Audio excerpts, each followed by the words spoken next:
ہر انسان میں کتنی خوبیاں اور کتنی خامیاں ہوتی ہیں یہ تو اللہ ہی بہتر جانتا ہے، لیکن مجھے جو ساحل ادیم میں 5 ٹاپ کوالٹیز نظر آتی ہیں وہ میں آج آپ کے ساتھ شیئر کروں گا. And the number 1 is fearless approach. I think this is the biggest quality of Sahil Adeem کہ وہ حق اور سچ کی بات کرتے ہوئے کسی سے بھی ڈرتے نہیں ہیں، پھر چاہے وہ بات حکومت وقت کے خلاف ہو یا نواز شریف یا عمران خان یا کسی بھی لیڈر کے خلاف، کسی کے سامنے بھی وہ حق اور سچ کی بات کرتے ہوئے ڈرتے نہیں ہیں، اور جو کام وہ سر انجام دے رہے ہیں اس کام کے لیے یہ quality top of the list ہے. ایسا نہیں ہونا چاہیے کہ ایک بااثر لوگوں کے سامنے آپ بات کرنے سے ڈریں اور کمزور لوگوں کے سامنے آپ بات کر لیں. حق اور سچ اور اسلام کی بات میں کسی کے سامنے بھی کوئی کمپرومائز نہیں کرنا چاہیے، چاہے آپ کے سامنے کوئی کمزور انسان ہو یا طاقتور انسان. And the quality number 2 is his personality. Sahil Adeem is quite a good looking handsome and dashing personality, and I think یہ بھی ان کی ایک کوالٹی ہے، کیونکہ آج کے دور کے لحاظ سے، آج کی یوتھ اور جنریشن کے لحاظ سے یہ بھی ایک کوالٹی ہے، اور یہ کافی یوزفل کوالٹی ہے ساحل ادیم کی کہ وہ اپنے آپ کو ماڈرن ایرا کے مطابق اپنے آپ کو مینٹین رکھتے ہیں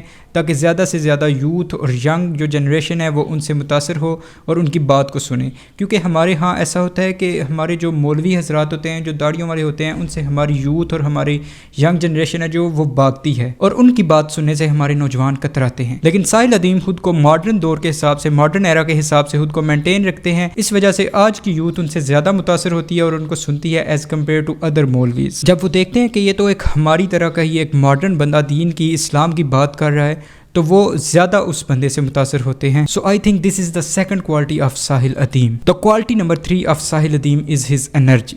ہر وقت ساحل ادیم انرجیٹک موڈ میں رہتے ہیں، جوش اور جذبے کے ساتھ بات کو کرتے ہیں اور بات کو سمجھانے کی اور اگلے بندوں کے ذہن میں ڈالنے کی کوشش کرتے ہیں. سو آئی تھنک کہ یہ کوالٹی ہونا بھی لازمی ہے کہ اگر آپ دین کی، اسلام کی، حق کی بات کر رہے ہیں تو آپ کے اندر انرجی ہونی چاہیے، جوش ہونا چاہیے اور جذبہ ہونا چاہیے آپ کے اندر، جو کہ ساحل ادیم اپنے لیکچرز میں شو کرتے ہیں، اسپرٹ کو شو کرتے ہیں. And I think that is a very good quality of Sahil Adeem. The quality number 4 is تحقیق، ریسرچ. ساحل ادیم مسلسل کنٹینیوسلی ان پر اعتراضات بھی کیے جاتے ہیں، لیکن پھر بھی وہ دین کے بارے میں، قرآن پاک کے بارے میں تحقیق اور ریسرچ کو جاری رکھے ہوئے ہیں، which is a very good quality of Sahil Adeem. کیونکہ وہ انہوں نے بہت سارے مختلف اینگلز کے ساتھ دین کو سمجھانے کی اور اسلام کو سمجھانے کی، قرآن پاک کو سمجھانے کی کوشش کی ہے. سو ہو نوز کہ کس طریقے سے، کس اینگل سے کسی کے ذہن میں بیٹھ جائے، کس طریقے سے وہ بات کو پک کرے اور راہ راست پر آ جائے.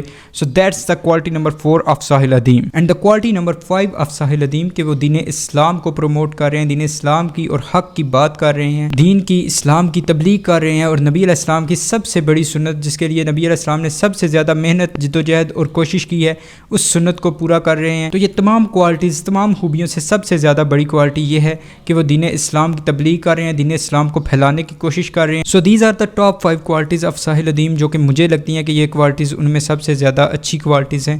اس کے علاوہ بھی ان میں بہت ساری کوالٹیز ہوں گی. I am not seeing that کہ ان میں صرف یہی خوبیاں ہیں، اس کے علاوہ بھی بہت ساری خوبیاں ہوں گی، اور کتنی خوبیاں ہیں، کتنی خامیاں ہیں یہ تو اللہ ہی بہتر جانتا ہے. لیکن ہمیں چاہیے کہ ہم ہر بندے کی خوبیاں تلاش کریں، نہ کہ اس کی خامیاں تلاش کریں. کیونکہ بعض لوگ ایسے ہیں جو ساحل ادیم کی خوبیوں کو چھوڑ کر ان کی خامیاں تلاش کرنے میں لگے ہوئے ہیں، اور ویسے بھی نارملی بھی بعض لوگ ایسے ہوتے ہیں جو کسی کی خوبیوں کو چھوڑ کر اس کی خامیاں تلاش کر اس کو ڈی موٹیویٹ کرنے کی کوشش کرتے ہیں.